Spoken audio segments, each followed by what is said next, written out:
Los misterios de Cristo en la vida de la Iglesia. El misterio pascual, del cardenal Raniero Cantalamessa. El misterio pascual.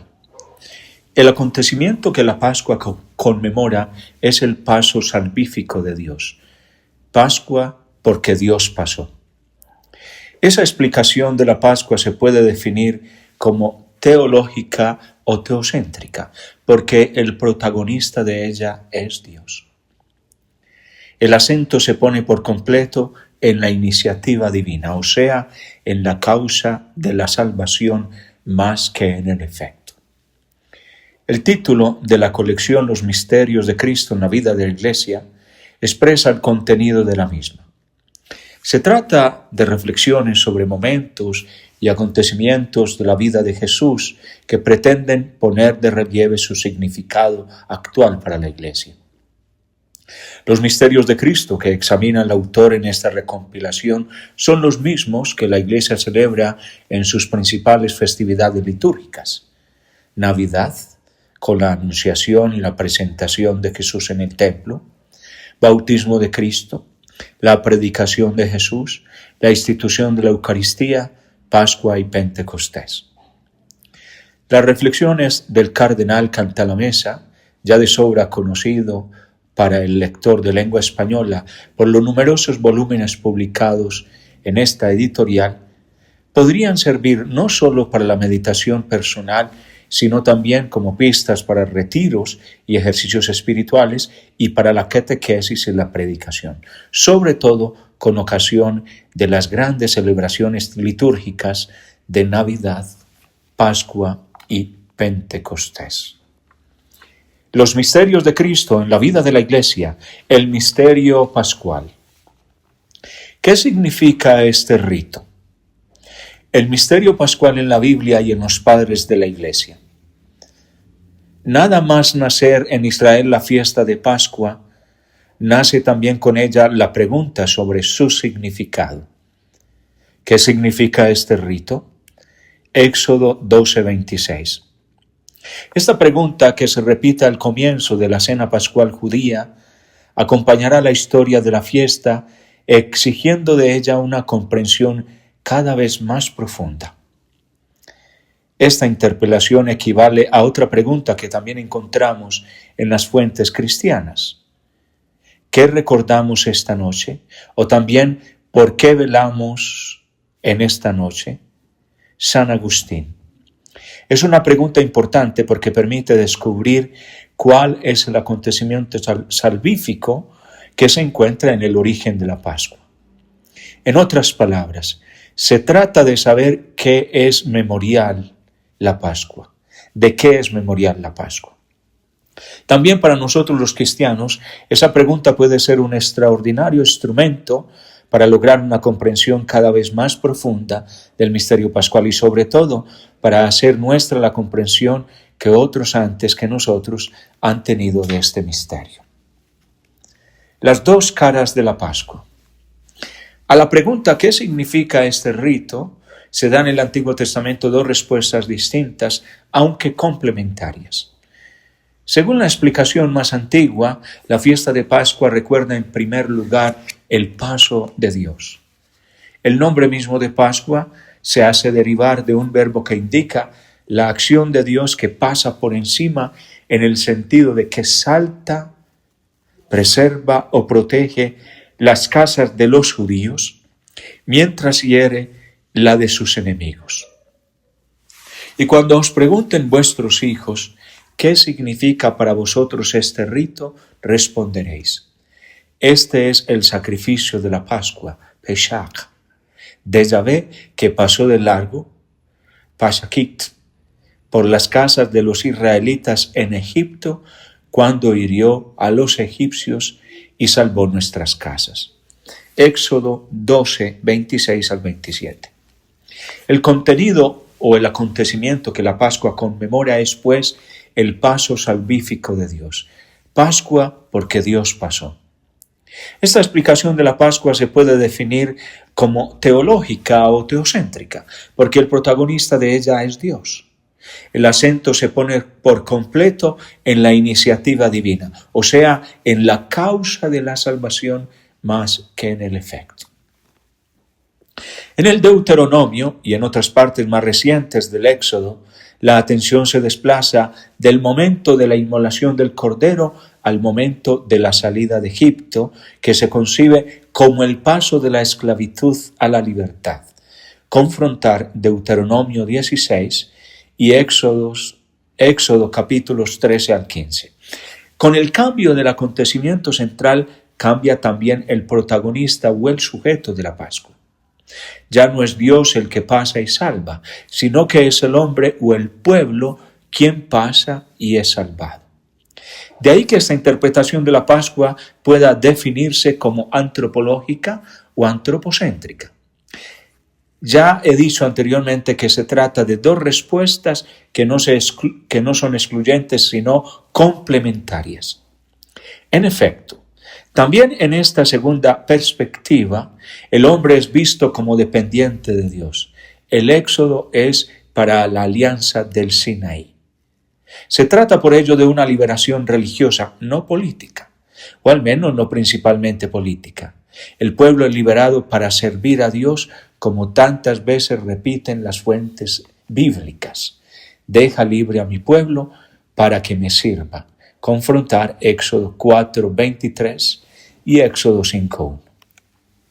Esta doble interpretación, la teológica y la antropológica, se mantiene a lo largo de todo el Antiguo Testamento. En tiempos de Jesús encontramos esta diversa situación. En el judaísmo oficial palestinense, a la sombra del templo y del sacerdocio judío, predomina la interpretación teológica. La Pascua conmemora ante todo el paso de Dios. Hay un texto muy bello en donde la historia de la salvación está resumida en 4 acontecimientos fundamentales que son creación, sacrificio de Isaac, Pascua y escatología, las 4 noches. En este texto la Pascua se describe como la noche en la que Dios se manifestó contra los egipcios y protegió a los primogénitos de Israel. Targum del Éxodo 12:42, también la Pesachim 10:5. En este ambiente que fue el de Jesús, la Pascua presenta un aspecto fuertemente ritual y sacrificial. Es decir, consiste en una liturgia concreta, cuyos momentos esenciales son la inmolación del Cordero en el templo, la tarde del 14 de Nisan, y el banquete sacrificial en cada una de las familias la noche siguiente durante la cena pascual. En el judaísmo helenístico o de la diáspora predomina, en cambio, la otra explicación, la antropológica. Aquí el acontecimiento histórico central conmemorado por la Pascua es el paso del pueblo a través del Mar Rojo. Pero también este queda relegado a un segundo plano respecto al significado alegórico del acontecimiento, que es el paso del hombre de la esclavitud a la libertad, del vicio a la virtud. El más reconocido representante de esta tendencia escribe: la fiesta de Pascua es un recuerdo y una acción de gracias por la máxima emigración de Egipto. Para que aquellos que están acostumbrados a transformar las cosas narradas en alegoría, la fiesta del paso significa la purificación del alma. Propiamente hablando, la Pascua significa el paso de toda pasión hacia lo que es ininteligible y divino. Filón de Alejandría. Emigración, éxodo, paso, salida, son imágenes de gran resonancia espiritual, especialmente si se concibe en el trasfondo de aquella mentalidad bíblica que ve en la emigración de Abraham y en la emigración en general el modelo plástico de la fe y del destino de Israel. Mi padre era un arameo errante, que se prolongará en el Nuevo Testamento en el ideal de vida de peregrinos y forasteros. Primera de Pedro 2:11 y Hebreos 11:13. Si la Pascua es esencialmente el paso de los vicios a la virtud, es evidente que no tendrá como sujeto a Dios sino al hombre, y su celebración no consistirá tanto en una liturgia y unos ritos externos, aunque estos no se desechen, cuanto más bien en un esfuerzo continuo e interior hacia el bien. El Cordero Pascual se debe ofrecer a Dios, es el propio progreso espiritual, dirá todavía Filón, aludiendo al significado etimológico del término griego usado para designar a la víctima pascual. Probatón, cordero, cabrito, viene de probaino, que significa ir adelante, progresar. De este modo, hemos visto delinearse dos concepciones pascuales en tensión entre sí, que sobrevivirán también en el cristianismo, plasmando con su dialéctica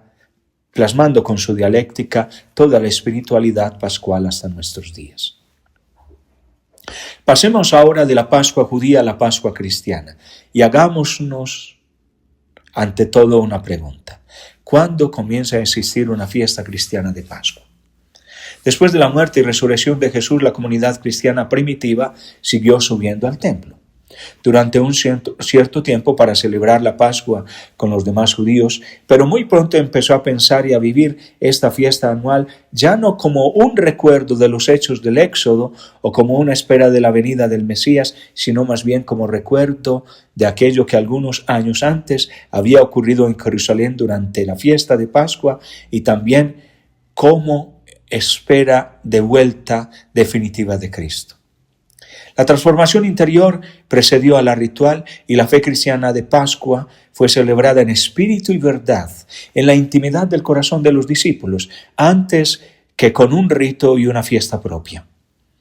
Aunque la fiesta no debió de tardar en imponerse, una vez realizada en ello la transformación interior del contenido de la Pascua, cuando San Pablo en 1 Corintios 5:7 exhorta a celebrar la Pascua, quizás ya está haciendo referencia a la fiesta pascual cristiana. Así fue como el retorno anual de Pascua acabó siendo celebrado por los discípulos también como una fiesta propia, cada vez más consciente de su novedad. ¿Cómo se llegó a una transformación tan rápida y nítida de la institución pascual del Antiguo al Nuevo Testamento, de Israel a la Iglesia? El punto de encuentro fue aparentemente un dato puramente cronológico. Cristo había muerto y resucitado en Jerusalén con ocasión de una Pascua judía. Para el evangelista Juan, además de una coincidencia horaria con el momento de la inmolación de los corderos pascuales en el templo. Indudablemente este dato cronológico por sí solo no hubiera sido suficiente para obrar esa gran transformación de la Pascua si no hubiese intervenido también otro dato más importante, el tipológico. Aquel acontecimiento, la inmolación de Cristo, era considerado como la realización de todas las figuras y de todas las esperas contenidas en la antigua Pascua. Melitón de Sardes expresa esta convicción con un lenguaje que reproduce voluntariamente el lenguaje joaneo de la Encarnación, como si quisiera decir que el misterio pascual no es sino la línea extrema y la conclusión coherente de un proceso iniciado con la Encarnación. La ley se convirtió en la palabra, y de la antigua se ha hecho nueva. El mandamiento se transformó en gracia y la figura en realidad. El Cordero vino a ser el Hijo, la oveja hombre y el hombre Dios. Melitón de Sardes sobre la Pascua. A la luz de este acontecimiento, los autores del Nuevo Testamento reinterpretaron toda la vida de Jesús, viendo en ella la realización definitiva de la antigua Pascua. La Iglesia ha heredado, pues, de Israel su fiesta de Pascua. Pero en este paso de Israel a la Iglesia, la fiesta ha cambiado de contenido. Se ha convertido en memorial de algo más. Por esta razón se vuelve a plantear la antigua pregunta: ¿qué significa este rito? La Pascua Pasión. Dentro del cristianismo emergen también dos respuestas complementarias que constituyen las dos principales tradiciones pascuales de la Iglesia antigua. Desde el principio hasta el siglo III existe una tradición pascual fundamentalmente unitaria, al menos desde el punto de vista de los contenidos teológicos, no de la praxis litúrgica. Estamos hablando de la tradición que por su lugar de origen y de mayor florecimiento Asia Menor recibe el nombre de asiática. Se trata de una pasión cristológica o cristocéntrica por el contenido histórico, conmemorativo y escatológico. Es decir, se trata de una Pascua que no tiene como protagonista al hombre y ni siquiera al Dios del Antiguo Testamento, sino más bien a Jesucristo. Conmemora, y por eso es llamada conmemorativa, todo el misterio de Cristo. Misterio nuevo y antiguo, nuevo en la realidad, antiguo en la prefiguración. Melitón. En otras palabras, la Pascua que conmemora toda la historia de la salvación que tiene como culmen a Jesucristo y se prolonga en la espera de su vuelta definitiva, por lo que también es denominada escatológica. En un contexto así se llega a esta osada afirmación: la Pascua es Cristo. San Justino y Melitón. Sin embargo, la Pascua conmemora sobre todo la gran inmolación, Apolinar de Hierápolis, de Cristo, es decir, su pasión, al tiempo que la misma palabra Pascua se hace derivar de un verbo que en griego significa padecer. ¿Qué es la Pascua?, se pregunta Melitón de Sardes, y él mismo nos da la respuesta. El nombre deriva del acontecimiento. Celebrar la Pascua, Paskein, proviene en efecto de haber padecido, Pathein. Durante muchísimo tiempo, esta ingenua explicación etimológica, ingenua porque hace derivar una palabra hebrea de una palabra griega, influenciará la teología pascual de la mayoría de los autores cristianos. Esta concepción pascual teológicamente unitaria que acabamos de describir se realiza en el plano ritual, en dos praxis litúrgicas distintas por unos motivos y en una fecha todavía no demasiado claros, dando lugar a aquella no pequeña controversia que agitó a la Iglesia en el siglo II en tiempos del Papa Víctor, llevándola al borde del primer gran cisma. Las iglesias de Asia Menor, en efecto, remontándose más directamente a la Pascua judía y al magisterio de Juan, el cual había señalado la inmolación de Jesús en la cruz como el acontecimiento pascual por excelencia, celebraban la Pascua el 14 de Nisan, cualquiera que fuera el día de la semana en que cayese. De aquí el nombre de Quarto Decimanus dado a estos. El resto de la cristiandad, en cambio, con Roma a la cabeza, la celebraba el domingo siguiente al 14 de Nisan. Es decir, en un día fijo de la semana en lugar de hacerlo en un determinado día del mes. Naturalmente, el hecho de elegir como fecha de Pascua el aniversario de la muerte, por el contrario, elegir el de la resurrección, llevaba consigo también una acentuación distinta de uno o de otro acontecimiento. Sin embargo, las fuentes demuestran claramente que en este periodo la Pascua conmemoraba en primer lugar la pasión de Cristo, incluso allí donde la fiesta se celebraba el domingo. En Tertuliano, por ejemplo, el término Pascua designa habitualmente el Viernes Santo, o bien el espacio de tiempo que va desde el Jueves Santo hasta la noche del sábado. Con la vigilia entre el sábado y el domingo acaba la Pascua y comienza la Letissimum Spatium de Pentecostés. No es sorprendente dicha predilección por el recuerdo de la pasión, si se piensa que la Iglesia en esta época de persecución también estaba viviendo su propia pasión y siente por ello de forma particularmente cercana a su experiencia histórica este momento de la vida de su Maestro. Poseemos este conmovedor testimonio de un obispo sobre una Pascua celebrada durante la sanguinaria persecución de Decio. Primeramente nos expulsaron y somos los únicos que, a pesar de estar perseguidos por todos y condenados a morir, celebramos la fiesta de Pascua incluso entonces, y cada lugar de padecimiento de cada uno se nos convirtió en pareja de asamblea festiva. Campo, desierto, nave, albergue, cárcel, pero la más esplendorosa de todas las fiestas la celebraron los mártires perfectos, siendo admitidos al festín celestial. Dionisio de Alejandría en Eusebio, Historia Eclesiástica. El recuerdo de la pasión no está de ningún modo ausente entre aquellos que celebran la Pascua el domingo. Del mismo modo, aquellos que celebraban la fiesta el 14 de Nisan en el aniversario de la pasión de Jesús no descuidaban por ello la resurrección. Estos veían de hecho la muerte de Jesús tal como la concibe Juan, es decir, como glorificación, como muerte gloriosa que contiene y anticipa ya la resurrección. En esta era de martirio, el vocablo mismo de pasio Estaba inseparablemente asociada a la idea de victoria y de gloria y por lo tanto de resurrección. El mártir es admitido al festín celestial, decía más arriba San Dionisio, es decir, hace aquí abajo su Viernes Santo y celebra en el cielo su domingo de resurrección. Así pues, en esta época antiquísima, el centro de la Pascua está constituido por la muerte de Cristo, pero no por la muerte en sí misma como hecho bruto, sino en cuanto ella supuso la muerte de la muerte. Tragada ha sido la muerte en la victoria. Confrontar 1 Corintios 15:54. La muerte de Cristo es concebida en su impetuosa vitalidad y fuerza de salvación, por lo que, como dice San Ignacio de Antioquía, su pasión en nuestra resurrección. Porque Jesús, además de hombre, era también Dios, y quien por su espíritu no podía morir, acabó con la muerte homicida. Melitón de Sardes sobre la Pascua.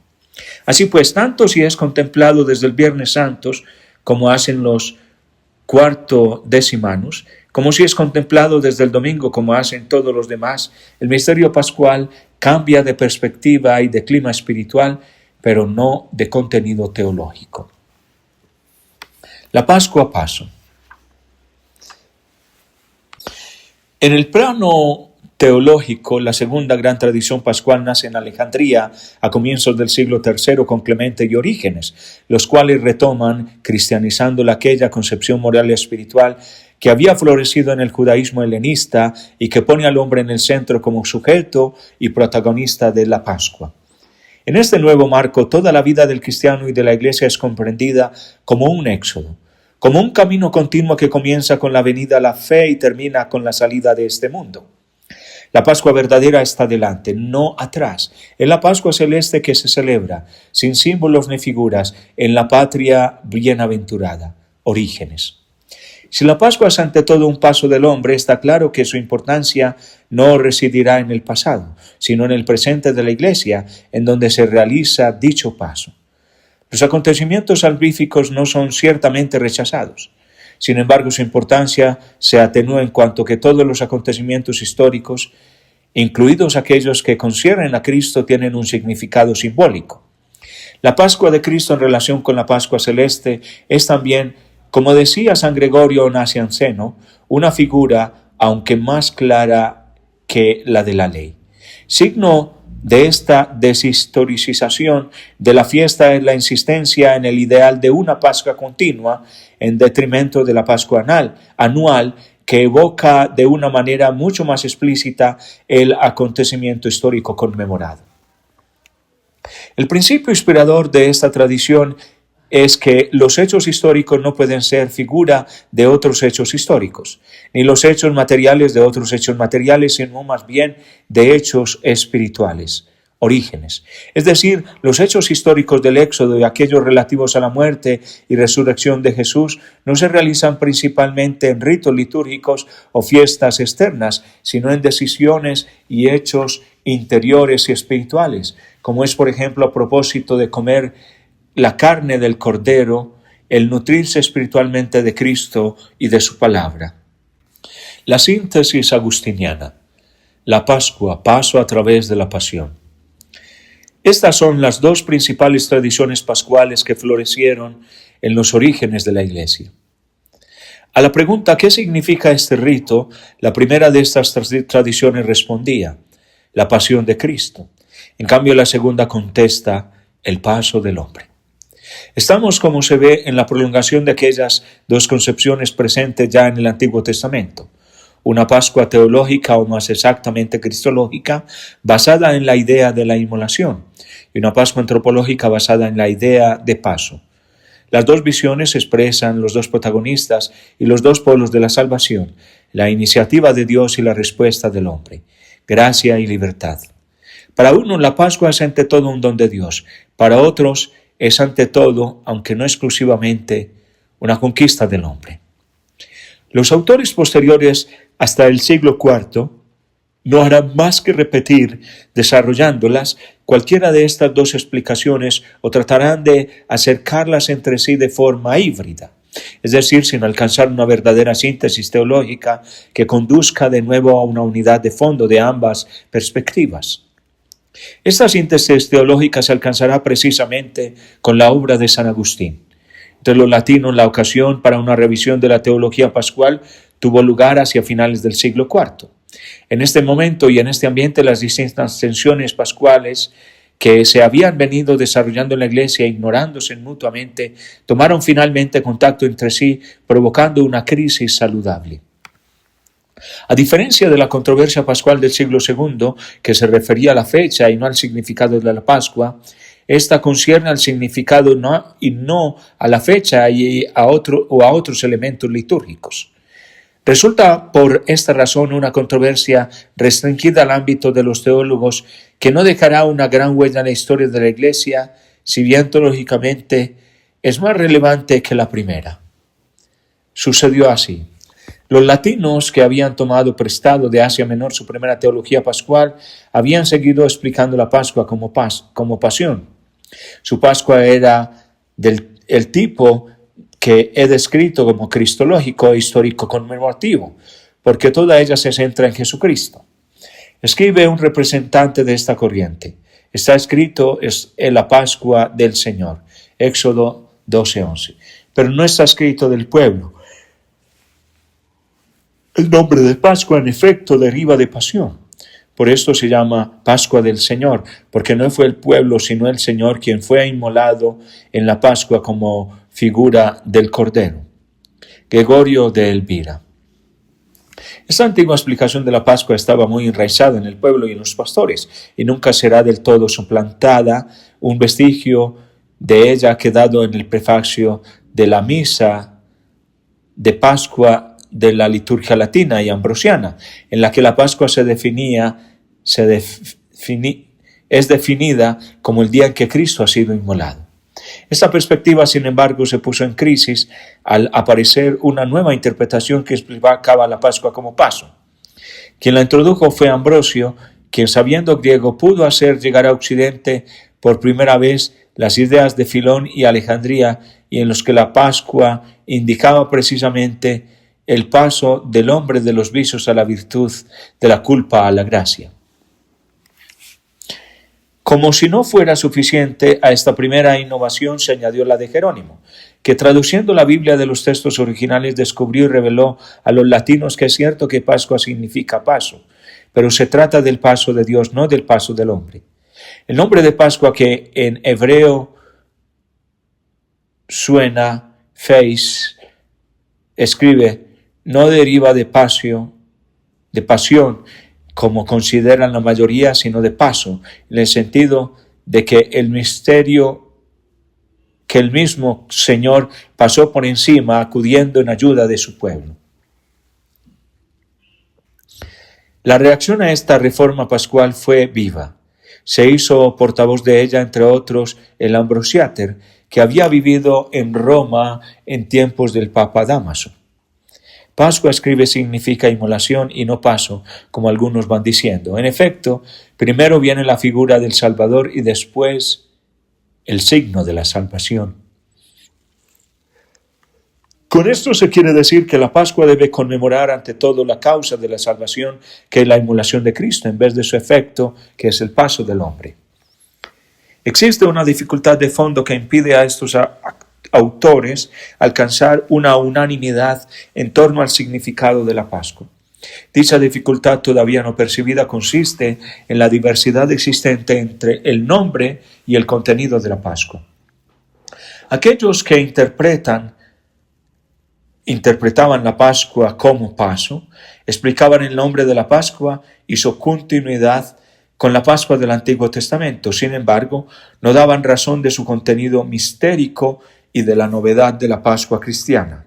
Y por el contrario, aquellos que explicaban la Pascua como pasión daban razón de nuevo al contenido de la Pascua cristiana, la pasión y resurrección de Cristo, pero no conseguían justificar el nombre de la Pascua y su relación con la antigua institución. ¿Por qué llamar a la pasión de Cristo Pascua si Pascua significa paso? En este punto muerto se encontraba la teología pascual cuando Agustín, en plena madurez, afrontó el problema del significado de la Pascua cristiana. El santo de Hipona resolvió este contraste entre las dos explicaciones que parecía insoluble. Lo hizo con una mejor lectura de un texto de Juan, pero oigámoslo con sus mismas palabras. El bienaventurado evangelista, explicándonos este nombre de Pascua, que traducido en latín significa paso, dijo: el día antes de Pascua, sabiendo Jesús que había llegado la hora de pasar de este mundo al Padre, este es el paso, ¿de dónde y hacia dónde? De este mundo al Padre. San Agustín. A partir de este texto se alcanza finalmente el equilibrio y la síntesis entre pasión y paso, entre Pascua de Dios y Pascua del hombre, entre pasión y resurrección de Cristo, entre Pascua litúrgica y sacramental y Pascua moral y ascética. Agustín se basa en un hecho que hasta este momento se le había escapado a los autores que se habían ocupado de la Pascua, es decir, el hecho de que el Nuevo Testamento contiene él mismo una explicación del nombre de la Pascua. Juan, acercando entre sí los términos Pascua y pasar, metabaino, ha tratado en efecto de dar una interpretación y un contenido cristianos al nombre de la Pascua. No pocos exégetas se inclinan también hoy a pensar que Agustín ya ha dado en el blanco. De todos modos, después de Agustín y durante todo el medioevo, será esta la definición predilecta de la vida cristiana. Paso de Jesús de este mundo al Padre. Pero veamos de qué modo en esa definición se realizan las síntesis enunciadas más arriba. El paso de Jesús de este mundo al Padre abraza en una unidad muy estrecha, muy apasionada y muy estrecha entre pasión y resurrección. Es a través de su pasión como Jesús alcanza la gloria de la resurrección. Esta es la quinta esencia de la teología joánica. Confrontar, por ejemplo, Juan 12, 20 al 36 y de todo el Nuevo Testamento. Mediante su pasión, escribe Agustín, el Señor pasó de la muerte a la vida. Pasión y paso ya no son, pues, dos explicaciones contrapuestas, sino articuladas entre sí. La Pascua cristiana es un transitus per passionem, un paso a través de la pasión. Vienen a la memoria de inmediato las palabras de Jesús a los discípulos de Emaús. ¿No era necesario, pues, que el Cristo padeciese estas cosas y que así entrase en su gloria? Lucas 24, 26.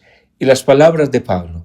Es necesario sufrir muchas tribulaciones para entrar en el reino de Dios.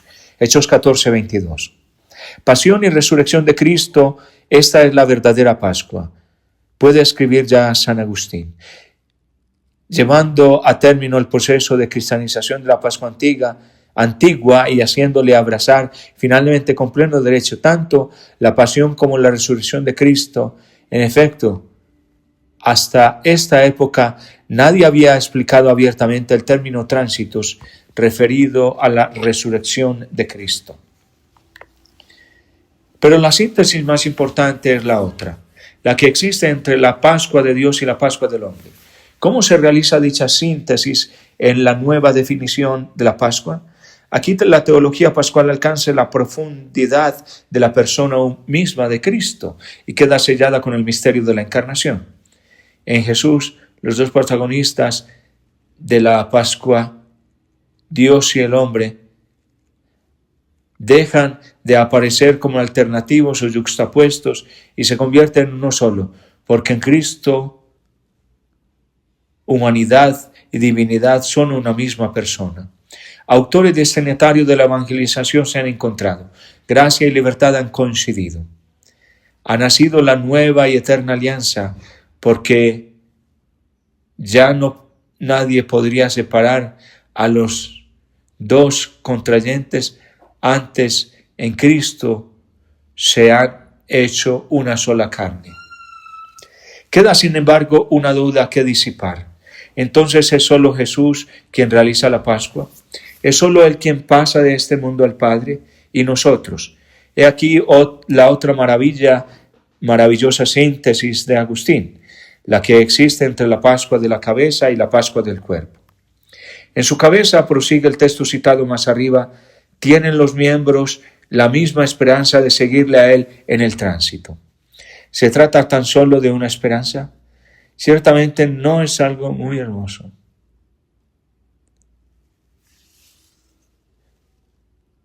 ¿Se trata tan solo de una esperanza? Ciertamente es algo más. Es una realidad, aunque por el momento sea una realidad solo incoactiva que se realiza en la fe y en los sacramentos. Dice el apóstol, murió por nuestros pecados y resucitó para nuestra justificación. He aquí por qué queda consagrada el tránsito de la muerte a la vida en esta muerte y resurrección del Señor. El tránsito de Jesús no es un paso en solitario, sino que se trata de un tránsito, de un paso colectivo, supone un paso de toda la humanidad al Padre. Comentando el versículo del Salmo que decía, singulares ego sum donec transeam, Salmo 104, 10, o 140, 110, yo soy el único hasta que pase. Agustín dice que esta es la voz de Cristo que habla antes de Pascua, como si dijera, después de la Pascua ya no seré único. Me imitarán muchos, muchos me seguirán. ¿Qué significa esto? En verdad os digo que si el grano de trigo no muere al caer en la tierra, queda él solo, pero si muere, lleva mucho fruto. En Pascua ha nacido la Iglesia, cuerpo místico de Cristo, como espiga que ha crecido sobre la tumba de Cristo. Así pues, todos hemos pasado ya con Cristo al Padre, y nuestra vida está escondida con Cristo en Dios. Colosenses 3:3. Y sin embargo, todos debemos pensar todavía. Debemos pasar todavía. Hemos pasado in ipse et in sacramento, en la esperanza y por el bautismo, pero debemos pasar en la realidad de la vida cotidiana, imitando su vida y sobre todo su amor. Este tránsito lo realizaremos actualmente por la fe que nos concede la remisión de los pecados en la esperanza de la vida eterna, mientras amemos a Dios y al prójimo. En efecto, es necesario pasar, dice Agustín, y si no pasamos a Dios que permanece, pasaremos con el mundo que pasa. Aunque es mucho más deseable pasar de este mundo que pasar con el mundo, pasar al Padre que pasar al enemigo. Pascua es pasar a lo que no pasa. Que Dios Padre, por los méritos de Jesucristo en nuestra cabeza, nos conceda verdaderamente dar este santo paso, al término del cual veremos su rostro y nos saciaremos de su presencia para siempre. Amén.